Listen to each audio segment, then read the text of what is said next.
Hey guys, I'm Hydrus. Welcome to part 6 of the LSW1 90% beginner tutorial. Today we're going to be covering the end of episode 3, Darth Vader. Now, there is a big trick at the beginning of this level, and it's called the Vader drop and warp, and it saves about 10 seconds over just walking. And it takes a lot of explanation, so I'm going to reload the room and then try to explain it. When you enter the stage, you want to be controlling player 1 first. You can still do the drop and warp if you're controlling player 2 first, but it takes longer to set up and to occur.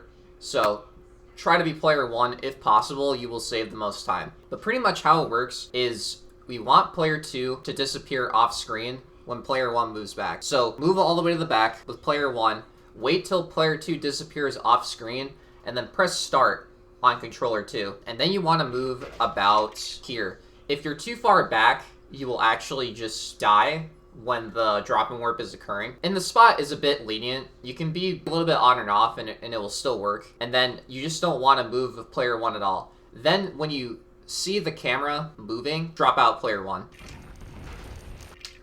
Like that. There's different methods you could go with this after you get the drop and warp. You could either do a room reload, or you could skip the room reload and do like a really scuffed 1P2C pillars. I will be showing both just for the sake of transparency, so if you are doing room reload, you want to walk with Anakin about here to like the edge of this platform, and then you can just do a backflip. Switch to Obi-Wan, and I won't be covering true 1P2C pillars here, just because I don't find it very consistent with the controller setup that I use. If you're interested in how it should be done, either DM Callisto on Discord, or DM any of the top TCS speedrunners, because they consistently do this strat in TCS. Also, if you are from TCS and you wanna run this game, you can just drop in player 1, you don't even have to do the character switch there, and it'll actually nulligate all these extra dropouts and character switches I'm gonna do later on. So just a tip. But for all the scrubs out there like me, this is what you wanna do. I like to stand about here as I'm able to get all of them. I'm able to get all the pillars without too much issue. And you just want to start forcing. You can mash force if you want, or you can just hold it. I like to mash.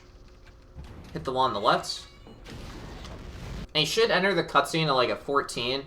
14 or anything a little bit below is pretty good. If you're doing 1P2C pillars, 18 is a good number to go for. If you're doing 1P2C pillars, make sure the player that is not closest to the door, you drop out. In that case, it'd be player 1 with the positioning. The reason why is because you saw, even before that cutscene fully ended, before the transition ended, the AI actually was able to run first before the player. And this is actually faster.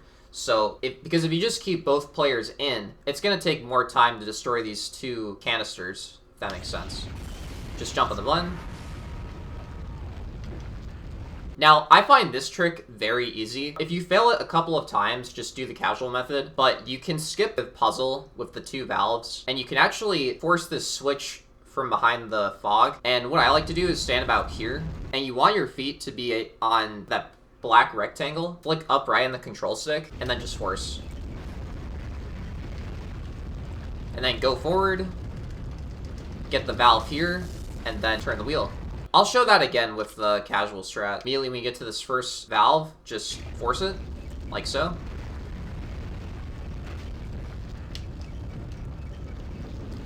And then a good visual cue when to start running is you want to let go of the valve when you see the other player force the switch all the way down. For the boss fight, you need player 1 to be Obi-Wan, and then player 2 to be Anakin, just because that's how the cutscene is kind of coded. I kind of like Callisto's method. I find it still pretty fast. You want to switch to Anakin, actually, while this is rising. And if you actually jump too early here, as this arm is rising, you will die and reload the room. So you want to jump when it's about halfway, so about now. And if you time it just right, you'll actually be waiting on the arm as the cutscene is about to start. Then you just want to jump across this medical structure and kind of take a tighter line on these platforms. There is a jump you can do here which saves about 1 second, or I think it's less than 1 second, but it's pretty much not worth it, even with the easier setup. because you lose a lot of time if you miss it. When you just about get to the top, you can jump to the island, and this is when you want to drop in player 1.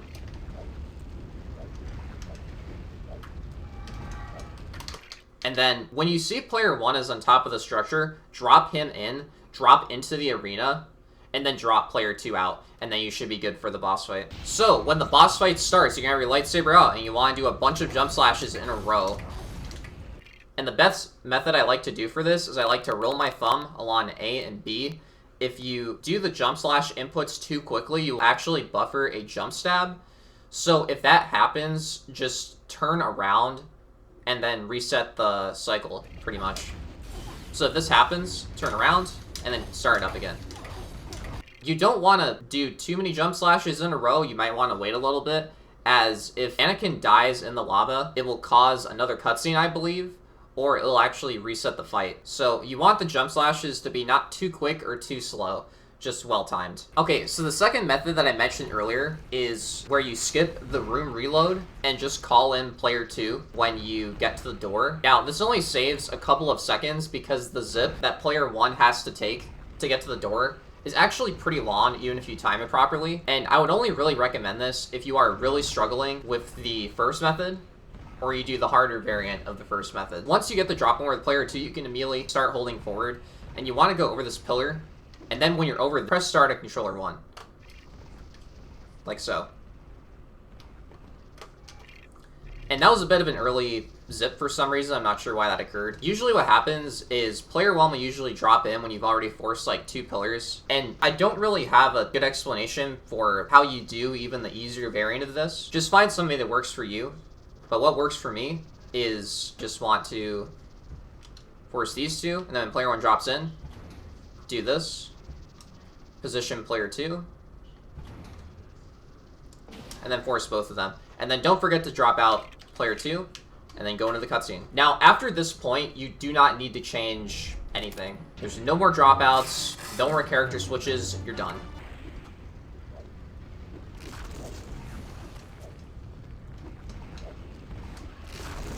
One thing I forgot to mention about the boss fight is besides buffering a jump stab accidentally, you can also hold B for too long and just guard, and you just want to turn around, continue the succession of jump slashes. So this is where I will introduce another visual cue for a part of this game, and it's called save resetting. Now, we're going to reset the console once we save the game, and this is to skip the end of episode 3 cutscene. So continue story, press A, go up once, and then as soon as you press yes, you want to press the reset on your console, whatever that is, or the reset hotkey in your emulator. And don't worry, that visual cue works 100% of the time. You can't select anything, by the way, while this is fading in. So, load game. And now we're ready to start Camino in the next episode, of course. One final thing that is very, very crucial, and I myself struggle with until Blue told me, is that if you hold any inputs on your controllers while your game is rebooting, you will get stick drift in-game, like your analog inputs will not be pulled correctly.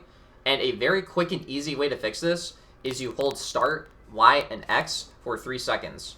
1, 2, 3, 4, and then you unpause. And then it should be fixed. You don't have to reset your game again. You don't have to fix your controller. It's just a bug with the GameCube controller. So, before I go, I'd like to apologize for how long this video took to make. I was a bit depressed over the past couple of days. I didn't really know how to structure this video without making it seem too contrived, or that it lacked proper information. I really do put a lot of time into these tutorials in this game. I'd like this game to have more activity, as it's very easy to pick up and learn. Next episode, we're going to be covering Discovering Camino. I hope to see you there, and I'll talk to you later. Bye.